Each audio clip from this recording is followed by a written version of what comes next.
இது நடிகர் உங்களோட சக நடிகர் வந்து விஜய் அவரும் வந்து இந்த தடவை இறங்கியிருக்காரு. அந்த போட்டியை எப்படி பார்க்குறீங்க? இல்லை, அவர் ஒரு கட்சியை ஆரம்பிச்சிருக்காரு. அவர் இப்போ தான் ஆரம்பிச்சிருக்காரு. இந்த சினிமா படங்களில் ஒரு படத்தில் சொல்கிற மாதிரி, இந்த காதல் படத்தில் சொல்கிற மாதிரி, இந்த சின்ன கேரக்டரு, டாக்டர் கேரக்டரு, வெளிநாட்டு மாப்பிள்ளை கேரக்டரு, இல்லை ஒரு நண்பன், உயிர் நண்பன் கேரக்டரு, அது மாதிரிலாம் அதெல்லாம் கிடையாது. ஸ்ட்ரைட்டாக நம்ம வந்து ஹீரோ தான் சொல்லுவாங்க. அது மாதிரி அவர் வந்து இதெல்லாம் எதுவுமே இல்லை. ஸ்ட்ரைட்டாக சிஎம் நாற்காலி தான்ங்கிற ஒரு கனவுல வர்றாரு. அது வந்து எந்தளவுக்கு அதுக்கு மக்கள் அங்கீகாரம் கொடுப்பாங்க அப்படிங்கிறது ஒரு மிகப்பெரிய கேள்வி. ஏன்னா இந்த தமிழகம் வரலாறு, ஏன்னா உலகத்திற்கே தொன்மையான ஒரு நாகரிக வாழ்க்கையை கற்றுக் கொடுத்த ஒரு பேரினம் இது, ஒரு தேசிய இனம். ஸோ இந்த இனத்தில் இந்த மாதிரியான ஒரு நகைச்சுவை காட்சிகள் நடக்குது. இது மாதிரி நிறைய நடந்திருக்கும். அதனுடைய ஒரு பகுதியாக தான் அதை பார்க்குறேன். அவர் ஒரு நட்சத்திரம், ஒரு பெரிய நட்சத்திரமாக இருக்கிறனால நிச்சயமாக மக்களிடத்தில் அவருக்கு வந்து ஒரு அங்கீகாரம் இருக்கும். ஒரு நடிகராக பிடிச்சிருக்கும். இப்போ என்னையே 100 பேருக்கு பிடிக்குதுன்னா அவரை ஒரு 1000 பேருக்கு பிடிக்காமையா இருக்கும். அதில் ஒன்றும் மாற்று கருத்து இல்லை. ஆனால் அந்த புகழை வைத்து இத்தனை ஆண்டு காலம் நீங்கள் இந்த தமிழகத்திற்கும் தமிழ் சார்ந்த மக்களுக்கும் தமிழுடைய பிரச்சனைகளுக்கும் எதுக்கு நீங்கள் முன்னெடுத்து வந்தீங்க, எதுக்கு களத்தில் வந்து நின்னீங்க? அட்டண்டன்ஸ் நான் போட்டேங்கிறது மட்டுமே இங்கே வந்து சரியாக வராது. நீ 100% அட்டண்டன்ஸ் போட்டிங்களா நீங்கள்ங்கிறது ரொம்ப ரொம்ப முக்கியமானது. அதுலேயும் முக்கியமான பிரச்சனைகள் நீங்கள் என்ன பண்ணீங்க அப்படிங்கிற ஒரு கேள்விலாம் இருக்குது. இது வரைக்கும் நான் வெளிப்படையாகவே கேட்குறேன். இத்தனை ஆண்டு காலம் 33 34 வருஷம் சினிமாவில் இருந்த நீங்கள் வந்து எங்கேயாவது உங்களை எனக்கு விஜய்னு தான் தெரியும்.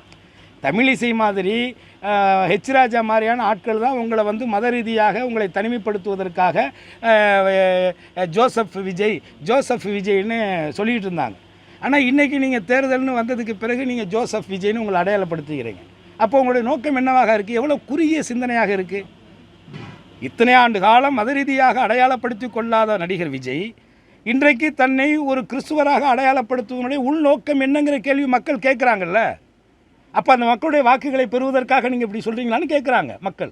அப்போ அதே மக்கள் என்ன கேட்குறாங்க? இத்தனை ஆண்டு காலங்களாக இருந்த நீங்கள் ஒரு நாளாவது இந்த கிறிஸ்துவம் சார்ந்த மத நல்லிணக்க விழாக்கள்லையோ, இல்லை ஏதாவது ஒரு வழிபாட்டு தலத்திலேயோ, இல்லை ஏதாவது ஒரு பண்டிகை காலங்கள்லையோ அந்த மக்களுக்கு ஏதாவது ஒரு வாழ்த்துக்களை சொல்லியிருக்கீங்களா? இல்லை அந்த மக்களோடாவது நீங்கள் எங்கேயா நின்றுருக்கீங்களான்னு ஒரு கேள்வி கேட்குறாங்க. அதே மக்கள் என்ன கேட்குறாங்கன்னா, சரி இப்போ இவர் ஜோசப் விஜய்னு தன்னை அடையாளம் காட்டுறாரு. அவங்களுடைய அப்பா சந்திரசேகர் இயக்குனர் வந்து கொஞ்ச நாளைக்கு முன்னாடி தான் நான் தாய் மதத்துக்கு திரும்பி விட்டேன்னு வேறு சொல்லியிருக்கிறாரு. இது என்ன அவங்களுக்குள்ளே அவங்க அப்பா ஒரு மதம் பையன் ஒரு மதம்னு பயங்கர குழப்பமாக இருக்கே.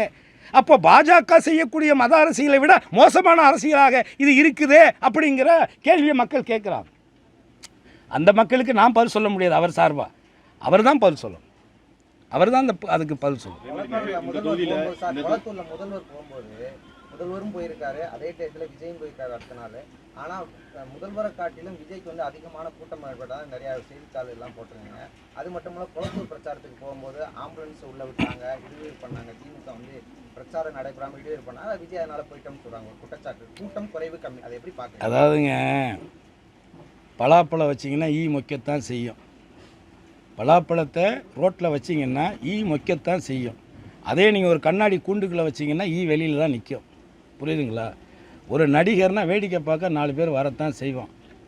என்ன அது மக்களுடைய இயல்பு. அதனால் மக்களை குறை சொல்ல முடியுமா?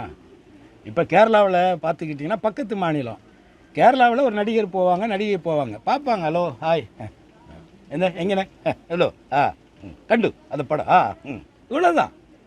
என்ன இங்கே சாகுறான் பைக்கில் போய் விழுகிறான், கூட்டத்தில் நெரிசலில் சாகுறான். செத்ததுக்கப்புறம் என்ன புள்ள போனால் இன்னொரு புள்ள பெற்றுக்கலாங்கிறான். இதெல்லாம் நம்ம தமிழ்நாட்டினுடைய ஆச்சரியங்கள்.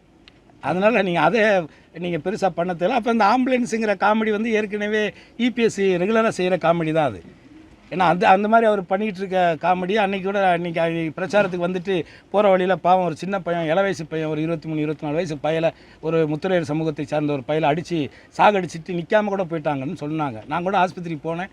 அப்புறம் அதை நம்ம இதை வச்சுட்டு எதை அரசியல் பண்ணுறோம்னு கீழ்த்தரமாக பேசிடுவான்னு சொல்லி நான் திரும்பி வந்துட்டு இருந்தேன். ஏன் சார் அந்த கூட்டம் முதல்வருக்கு வரலன்னு நினைக்கிறேன்? எந்த கூட்டம்?